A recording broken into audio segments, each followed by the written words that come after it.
കണ്ണിൽ എണ്ണ ഒഴിച്ച് കാത്തിരിക്കാം. അയ്യോ അമ്മ, കണ്ണിൽ എണ്ണ ഒഴിക്കരുത്.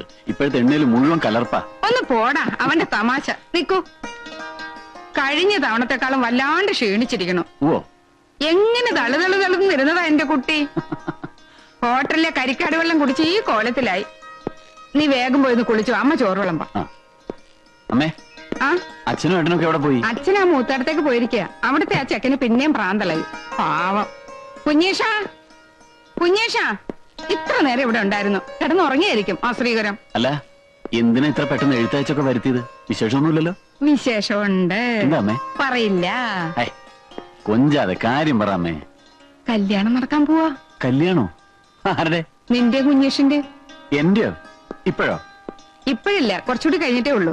തമാശ പറയില്ല എന്റെ അമ്മ. തമാശ അല്ലടാ, കാര്യമായിട്ട് പറയാ. നിന്റെ അച്ഛനും അമ്മാവനും കൂടി എല്ലാം പറഞ്ഞ് തീരുമാനിച്ചുറപ്പിച്ചിരിക്കുക. ഹൗസ് സർജൻസി കഴിയാൻ ഇനി 2-3 മാസം കൂടി ഉള്ളൂ. അത് കഴിഞ്ഞ് പ്രാക്ടീസ് ഒക്കെ തുടങ്ങി ഒരു 4 കാശ് കിട്ടി തുടങ്ങിയിട്ട് പോരെ കല്യാണമൊക്കെ? അപ്പോഴേക്കൊക്കെ ഉണ്ടാവുള്ളൂ. പക്ഷെ ദിവസം കണ്ട് മോതിരമാറ്റം ഉടനെ നടത്തണമെന്നാ ആങ്ങളെ പറഞ്ഞിരിക്കുന്നത്. ഓ, രക്ഷപ്പെട്ടു. ഞാൻ വിചാരിച്ച എന്നെ ഇപ്പൊ തന്നെ പിടിച്ച് കെട്ടിക്കാൻ പോവാന്ന്. അല്ല, ഏട്ടന് പെണ്ണ് കണ്ടോ? പോവല്ലോ. ആ കാര്യങ്ങളൊക്കെ ആങ്ങളെ ഏറ്റിരിക്കുക. ഞാൻ വന്നേ ഉള്ളൂ. ഏട്ടൻ പകലിടന്ന് ഉറങ്ങുക? ഇന്നലെ രാത്രി തീരെ ഉറങ്ങിയില്ല. എന്തു പറ്റി? 2 ഉരുളി ഭൂതമാരണ ഘൃതം കാച്ചാനുണ്ടായിരുന്നു. ഒന്ന് പോടാ അവിടുന്ന്. അവന്റെ ഒരു ഭൂതമാരണം കാച്ചല്. നേരെ ചൊവ്വ ഒരു ഗുളിക ഉരുട്ടോ നീ. നിന്റെ പഠിപ്പൊക്കെ എങ്ങനെയുണ്ട്? ആ, നടക്കുന്നു. പരീക്ഷയിൽ ജയിക്കുമല്ലേ? ജയിക്കണം. ഇല്ലെങ്കിൽ എനിക്കാ കുറച്ചില്. നാട്ടുകാരുടെ മുമ്പിൽ എനിക്ക് തല നിവർത്തി നടക്കാൻ പറ്റില്ല.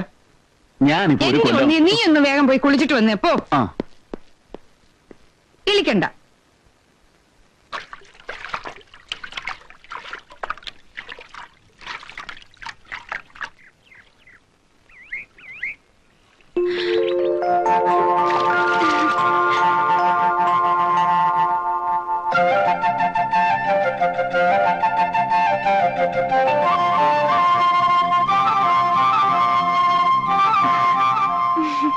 എനിക്ക് ആദ്യം ആളെ മനസ്സിലായില്ല. വരുന്ന വിവരം എന്താ അറിയിക്കാഞ്ഞ്? വന്നിട്ട് അറിഞ്ഞാ മതിയെന്ന് തോന്നി. അറിയിച്ച വേറെയും കുഴപ്പമുണ്ട്. അപ്പൊ നിന്നെ ഫുൾ മേക്കപ്പിലെ കാണാൻ നോക്കൂ. ഈ ഒറിജിനാലിറ്റി ഉണ്ടല്ലോ, അതാണ് എനിക്കിഷ്ടം. ഓ പിന്നെ, മേക്കപ്പ് ചെയ്തിട്ട് വേണമല്ലോ എനിക്ക് ഉണ്ണിയേട്ടന്റെ മുമ്പിൽ വരാൻ. ഒരു മറവില്ലല്ലോ ഭഗവാൻ ഇവിടെ. മറവോ? അതേന്നേ, ഒരു ചൂടുള്ള സമ്മാനം അങ്ങോട്ട് തരാമെന്ന് വെച്ചാ വല്ലവരും കണ്ടാലോ? അല്ലെങ്കിൽ ആരെങ്കിലും കാണുന്നെങ്കിൽ കാണട്ടെ.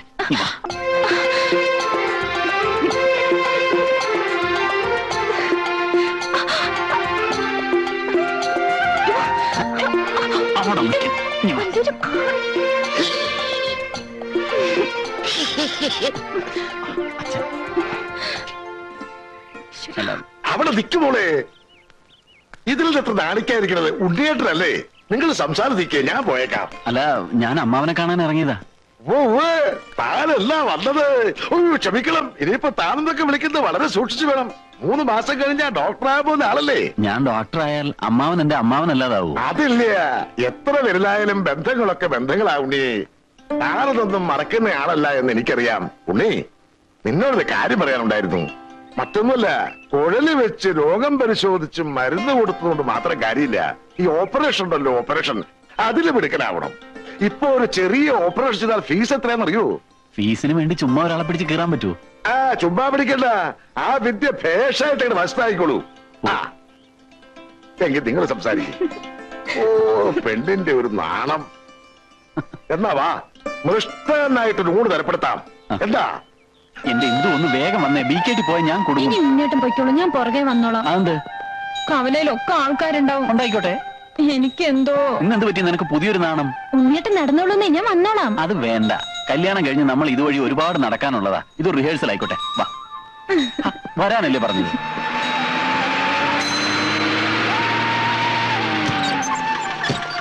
ഞാൻ പോട്ടെ. ശരി, ബൈ.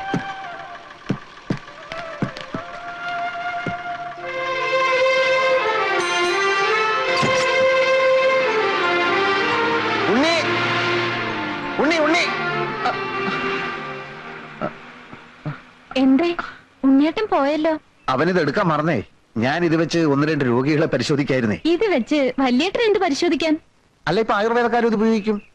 അത് പോട്ടെ, ഉണ്ണി എന്ത് പറഞ്ഞു? അവൻ ഹാപ്പി ആണല്ലോ അല്ലേ? അവന്റെ വലിയൊരു ആഗ്രഹമായിരുന്നു നമ്മൾ തമ്മിലുള്ള കല്യാണം. അവനൊരു പെണ്ണിനെ കണ്ടുപിടിക്കല് ഇനി എന്റെ ഉത്തരവാദിത്ത. വല്യേട്ടൻ എന്തൊക്കെയാ പറയുന്നത്? എന്നെ കല്യാണം കഴിക്കാനോ? വല്യേട്ടൻ കെട്ടാൻ പോകുന്നത് മൂത്തടുത്ത ചന്ദ്രികയല്ലേ, കുമാരന്റെ പെങ്ങളെ. ഞാനോ? പിന്നല്ലാതെ ഉണ്ണേട്ടന്റെ എന്റെയും കല്യാണം ഉറപ്പിച്ചത് വല്യേട്ടൻ അറിഞ്ഞില്ലെന്നോ? കുഞ്ഞീഷ, നിനക്കെന്താ ഭ്രാന്ത് പിടിച്ചോ? ഇവിടെ എല്ലാം തീരുമാനിച്ചുറപ്പിച്ചല്ലേ? ഇല്ല, മനഃപൂർവ്വം എല്ലാരും ചേർന്ന് എന്നെ ചതിക്കായിരുന്നു. ഓർമ്മ വെച്ച കാലം തൊട്ട് ഇന്ദുലേഖയെ ഇവിടെ കൊണ്ട് നടക്കുന്നവനാ ഞാൻ. അവളെ ഞാൻ മറ്റാർക്കും വിട്ടുകൊടുക്കില്ല അച്ഛാ. അങ്ങനെ അവിടെ കൊണ്ടു നടക്കാൻ നിനക്ക് ആരാണ് അനുവാദം തന്നത്? കുഞ്ഞേഷ, വാക്കുകൊടുത്ത തിരിശ്ശേരി മാധവൻ വൈദ്യര എതിർക്കാൻ നിന്നുണ്ടല്ലോ, ശരിപ്പെടുത്തി കളയും ഞാൻ. ആരെ? നിന്നെ തന്നെ. അത് വേണ്ടി വരില്ല അച്ഛാ. ഉണ്ണി ഇന്ദുലേഖയെ കെട്ടുന്ന ദിവസം ഈ വീടിന്റെ ഉത്തരത്തിൽ കിടന്നാടുന്നത് ഞാനായിരിക്കില്ല, എന്റെ മൃതദേഹമായിരിക്കും. കുഞ്ഞീഷ, വാക്ക് പാലിക്കുന്ന തിരിശ്ശേരി മാധവൻ വൈദ്യർ എന്ന് പറയുന്ന ഇതേ അച്ഛന്റെ മോനാ ഞാൻ. അമ്മാവനെ കണ്ട് ഇന്ന് തന്നെ ഒരു തീരുമാനമെടുത്തില്ലെങ്കിൽ തെക്കേ കണ്ടത്തിൽ എനിക്കുള്ള കുഴി കുത്താൻ ഇപ്പൊ തന്നെ ആളെ വിളിച്ചോളൂ. പെങ്ങളെ കല്യാണം കഴിക്കുമ്പോ അളിയൊരു നട്ടലുണ്ടായിരുന്നു. അതിപ്പോ എവിടെ പോയി? ഊരി പത്താഴത്തിൽ വെച്ച് പൂട്ടിയോ? നാഴികയ്ക്ക് 40 വട്ടം തിരിശ്ശേരി മാധവൻ വൈദ്യര് എന്ന് പറയുന്ന ആളാണല്ലോ. നാളെ ഇല്ലേ അളിയന് ആ നിർഗുണന്റെ കാര്യം പറഞ്ഞിട്ട് ഇങ്ങോട്ട് വരാൻ? അവനും എന്റെ മോനല്ലേ ശിവശങ്കര. അളിയ, എനിക്ക് അവളൊരു മോളേ ഉള്ളൂ. അവൾക്ക് തൽക്കാലം ഒരു ഭർത്താവ് മതി. കുഞ്ഞേഷം വല്ല കടുങ്ങയും കാണിച്ച ജീവിതകാലം മുഴുവൻ നമ്മൾ ദുഃഖിക്കേണ്ടി വരും. ഒരു കാര്യം ഞാൻ പറഞ്ഞേക്കാം, ഒരു തെണ്ടി പട്ടിക്ക് കൊടുത്താലും എന്റെ മോളെ ഞാൻ കുഞ്ഞീഷന് കൊടുക്കില്ല. വൈദ്യരെ, വൈദ്യരെ എവിടെയൊക്കെ തിരക്കി? ആ കാവങ്ങലെ വേലാതിന് അണലി കടിച്ചു. വൈദ്യരെ എത്രയും പെട്ടെന്ന് ഒന്ന് വരണം.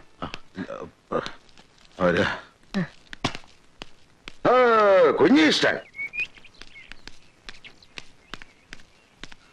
എന്തായി? അവിടെ നിൽക്ക. അമ്മാവൻ എന്ത് പറഞ്ഞു?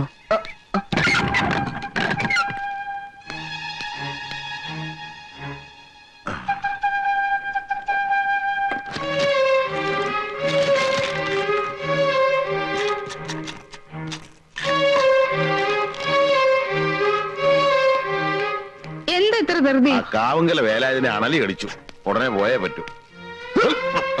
അണലിയല്ല രാജവമ്പാല കടിച്ചാലും എനിക്ക് പ്രശ്നമല്ല. അച്ഛൻ പോയ കാര്യം പറ, ഞാനിവിടെ കിടന്ന് തീ തിന്ന. കുറച്ചുകൂടെ തീ തിന്നുക, എന്നിട്ട് അതിന്റെ കൂടെ കുറച്ച് മണ്ണോടെ കഴിച്ചോളൂ. ഒന്ന് ആളി പടരട്ടെ, എന്നാലും അതിന്റെ ബുദ്ധി ഒന്ന് ഉണരൂ. ഇല്ല, എനിക്ക് വിവരം അറിയണം. അറിയാനൊന്നും ഇല്ല. നാട്ടിൽ തെന്നിടക്കുന്ന പട്ടിക്ക് കൊടുത്താലും അവളെ നിനക്ക് കെട്ടിച്ചേരില്ലാന്ന് പോരെ? ഇല്ല, ഇത് അച്ഛനും അമ്മാവനും ചേർന്ന് നടത്തിയ ഏതോ ഒരു ഗൂഢാലോചനയുടെ ഫലമാണ്. ഇന്ദുലേഖ ഞാനിത് സമ്മതിക്കുന്ന പ്രശ്നമേ ഇല്ല. ചിലക്കരുത്, കൊന്നുകളെ ഞാൻ. നിനക്ക് വേണ്ടി വക്കാലത്ത് പറയാൻ പോയിട്ട് നാണം കെട്ടിട്ടാ ഞാൻ ഇറങ്ങിപ്പോകുന്നത്. എന്ത് കണ്ടിട്ടാടാ ഒരു അച്ഛൻ തന്റെ മകളെ നിന്നെ പോലെ ഒരുത്തനോട് പറഞ്ഞു വിടുന്നത്? പഠിപ്പും മറുതയും കണ്ടിട്ടോ, പണവും പ്രതാപം കണ്ടിട്ടോ, അതോ ചവന്തരിയും കണ്ടിട്ടോ? 8ാം ക്ലാസ് തോറ്റ ദിവസം പോലെ ഞാൻ നിനക്ക് പറഞ്ഞിരുന്ന അഷ്ടാംഗ ഹൃദയവും സഹസ്രയോഗവും പഠിച്ചോ? ഒരക്ഷരമെങ്കിലും. കാരപ്പൻ ഒരു കഷായം എഴുതാൻ അറിയോ നിനക്ക്? ഒരെണ്ണ കാച്ചി തിളയ്ക്കുമ്പോ ശരിയായിട്ട് അടുപ്പിലൊന്ന് ഊതാൻ അറിയോ നിനക്ക്? എന്താണ് അതിന്റെ യോഗ്യത? പാടുവിട്ടിക്കഴുതേ. പിടിച്ചോളോ, വരിക.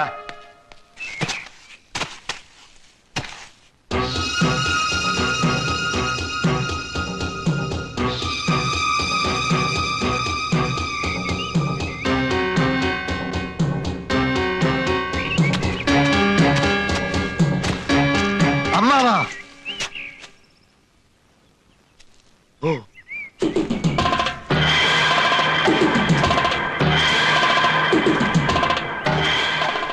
കുഞ്ഞീഷ, കൊല്ലും ഞാൻ, കൊന്ന് കൊല വിളിക്കും. പിടിക്കടാ ഇവനെ. അനങ്ങിപ്പോവരുത്. അനങ്ങിയാൽ അമ്മാവനെയും കൊല്ലും, ഞാനും ചാവും. നീ ചത്തോ? അതിന് എന്നെ കൊല്ലുന്നെന്തിനാ?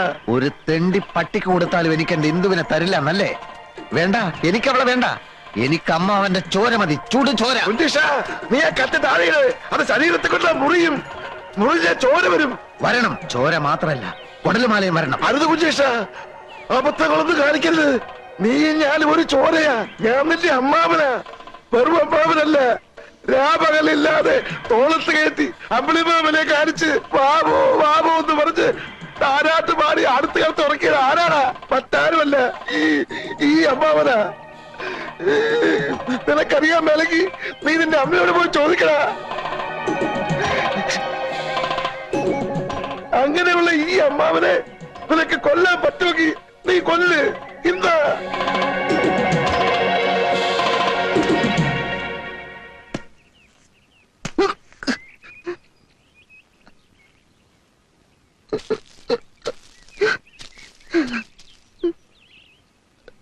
ഈ കത്തി ഒന്നും വേണ്ട. കരയല്ലേ കുഞ്ഞീഷ, വാ. വാ അമ്മാവൻ പറയട്ടെ.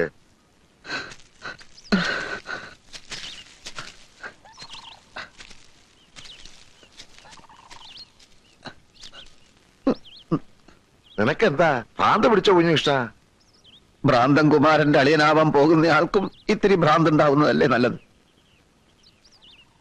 കുഞ്ഞിഷ, നമ്മളൊരു വിത്തുമാകുന്നു, വളമിടുന്നു, വെള്ളമൊഴിക്കുന്നു, അത് ചെടിയാകുന്നു, ദാ ഇതുപോലൊരു മരമാകുന്നു. ഒടുവിൽ പൂക്കുന്നു, കായ്ക്കുന്നു, കായ പഴുക്കുന്നു. പഴുത്ത ആ കായെ മറ്റൊരുത്തൻ തട്ടിക്കൊണ്ടുപോയാൽ നമുക്ക് സഹിക്കോ കുഞ്ഞിഷ? അതുപോലെ നിന്റെയും എന്റെയും നിന്റെ അച്ഛന്റെയും അമ്മയുടെയും വേർപാടാ ഉണ്ണികൃഷ്ണൻ MBBS, നമ്മുടെ എല്ലാം കഠിനാധ്വാനത്തിന്റെ പഴം. ആ പഴം വേറെ ഏതോ ഒരു തറവാട്ടുകാർക്ക് കൊത്തിപ്പറിക്കാൻ കൊടുക്കണോ കുഞ്ഞീഷ? അതൊഴിവാക്കാൻ വേണ്ടിയാണ് ഇന്ദുവിനെ ഉണ്ണീഷൻ തന്നെ കെട്ടണമെന്ന് ഞാൻ പറയുന്നത്. ഇത്രയും നല്ലൊരു ഉദ്ദേശം അമ്മാവന്റെ മനസ്സിലുണ്ടായിരുന്നെന്ന് ഞാൻ അറിഞ്ഞിരുന്നില്ല. പക്ഷെ അമ്മാവനൊരു കാര്യം മറന്നു. അതേത് കാര്യം? അത് എനിക്ക് പഠിപ്പും വിവരമില്ലല്ലോ. അതുകൊണ്ട് തന്നെ നല്ലൊരു തറവാട്ടുന്ന ഒരു പെണ്ണിനെ കിട്ടാൻ വലിയ പ്രയാസ. അഥവാ കിട്ടിയാൽ തന്നെ വേലയും കൂലിയില്ലാത്ത എന്നെ അവർ ബഹുമാനിക്കൂ. അവരുടെ പറമ്പ് കിളച്ചും അവരുടെ അടുക്കളയിൽ പണി ചെയ്തും ഇനിയുള്ള കാലം ഞാൻ ജീവിക്കേണ്ടി വരും. തെക്കേടത്ത് ശിവശങ്കരൻ നായരുടെ അനന്തരവൻ ഏതോ ഒരു തറവാടിന്റെ പിന്നാമ്പുറത്ത് വിടുവേല ചെയ്യുന്നു എന്ന് വന്നാൽ ആർക്കാ അതിന്റെ കേട്? അമ്മാവന് പിന്നെ നാട്ടിൽ തലയുയർത്തി നടക്കാൻ പറ്റുമോ? ആ ഒറ്റ കാരണം കൊണ്ടാണ് ഇന്ദുവിനെ ഞാൻ തന്നെ കെട്ടാമെന്ന് ഞാൻ തീരുമാനിച്ചത്. നീ പറയുന്ന ന്യായമൊക്കെ എനിക്ക് ഇഷ്ടപ്പെട്ടു. ഒരു കാര്യത്തിലെ എനിക്ക് അഭിപ്രായ വ്യത്യാസമുണ്ട്. ഇത്രയും കാലം അച്ഛന്റെ കൂടെ വൈദ്യം പഠിച്ചിട്ട് ഒരു രോഗിയെങ്കിലും നീ ചികിത്സിച്ചോ? ആ വകുപ്പില് ഒരു 5 ഉറുപ്പിയെങ്കിലും നീ സമ്പാദിച്ചോ? ഇനി ഞാൻ തുറന്നു പറയാം, ഡെമ്പടി കയ്യിലുള്ളവന് മാത്രമേ എന്റെ മോളെ ഞാൻ കെട്ടിച്ചു കൊടുക്കൂ. മനസ്സിലായോ?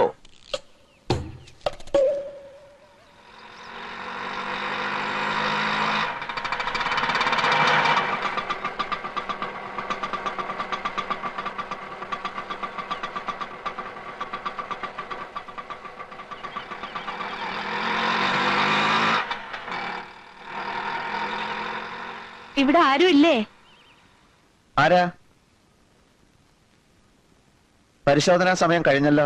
ഞങ്ങൾ അടിവാരത്തുനിന്ന് വരിക, പോയിട്ട് ഇനിയും വരികയെന്ന് വെച്ചാ ഇത് ഞാൻ ഒന്നും വയറ്റി ചെല്ലാൻ മേല. അപ്പൊ തുടങ്ങും പരവേശം.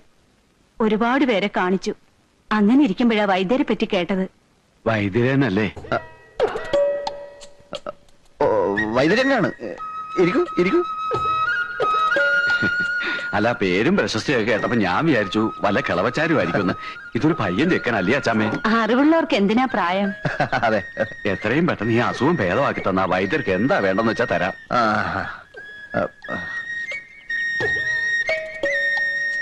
നാക്ക് നോട്ടു.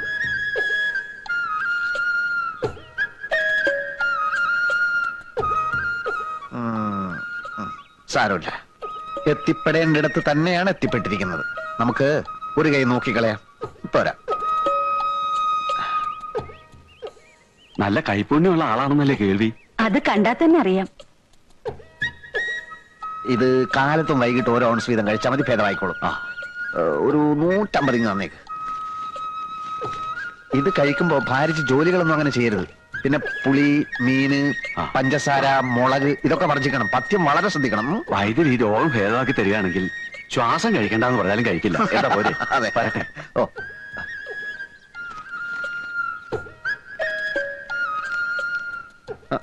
അച്ഛനെ കാണാൻ വന്നവരാ പോയത്? അല്ലല്ലല്ല, മകനെ കാണാൻ വന്നവരാ. രോഗിയെ പരിശോധിച്ചു, രോഗവും പിടികിട്ടി. ചില പ്രത്യേക ചേരുവകളൊക്കെ ചേർത്ത് മരുന്നും കൊടുത്തു. 150 രൂപയും വാങ്ങിച്ചു. ഇതൊക്കെ എനിക്കും സാധിക്കും കേട്ടോ അമ്മേ. എന്റെ ദൈവമേ,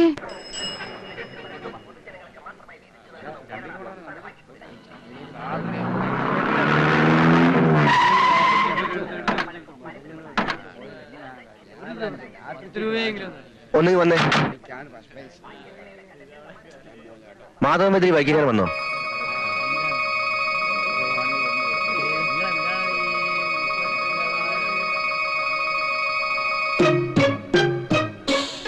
ഈ ഭൂമിയുടെ ഏതറ്റത്തുണ്ടെങ്കിലും ആ പ്രകടനം ഞങ്ങൾ പോക്കും. വണ്ടി കയറോ. വൈദ്യർക്ക് അങ്ങനെ ഒരു അബദ്ധം പറ്റുമോ? ഇക്കണ്ട കാലത്തിനിടയ്ക്ക് എത്രയെത്ര സൂക്കേടാ വൈദ്യര് മാറ്റിയത്. ഇതിപ്പോ മരുന്ന് മാറിക്കൊടുത്തു എന്നൊക്കെ പറയുമ്പോ ഏത് ദേവേന്ദ്രനും പറ്റൂലോ അബദ്ധം. പിന്നല്ലേ വൈദ്യര്. ഏതായാലും ആള് തട്ടിപ്പോയ സ്ഥിതിക്ക് വൈദ്യരുടെ കാര്യം പോക്കാം. എന്താ സംഭവം? ആ അച്ഛനെന്തോ മരുന്ന് മാറിക്കൊടുത്തു എന്നോ ഒരാള് മരിച്ചു എന്നോ അവരച്ഛനെ തേടി ഇറങ്ങിയിരിക്കുക. ഒന്ന് കിടക്കണുണ്ടോ? കിടക്കേ, അവനെ വെട്ടിക്കൊല്ലാണ്ട് എനിക്ക് ഉറക്കം വരില്ല. അങ്ങാടി മരുന്നിന്റെ പേര് പോലും അറിയാൻ വയ്യാത്തവനാ ചികിത്സിക്ക. ഇനി വരട്ടെ, എന്റെ മകനാണെന്ന് നോക്കില്ല ഞാൻ. വെട്ടി അരിഞ്ഞ് കഷ്ണമാക്കും ഞാൻ. നിങ്ങളൊന്ന് സമാധാനായിട്ടിരിക്കൂ. എങ്ങനാ സമാധാനിക്ക? കൊലക്കേസല്ലേ നിന്റെ മോൻ ചെയ്തു വെച്ചേക്കണേ? ഒരു കയ്യബദ്ധം പറ്റിപ്പോയതല്ലേ? അങ്ങനെ പറഞ്ഞാ പോലീസും കോടതിയും വെറുതെ വിടുമെന്നാ നിന്റെ വിചാരം?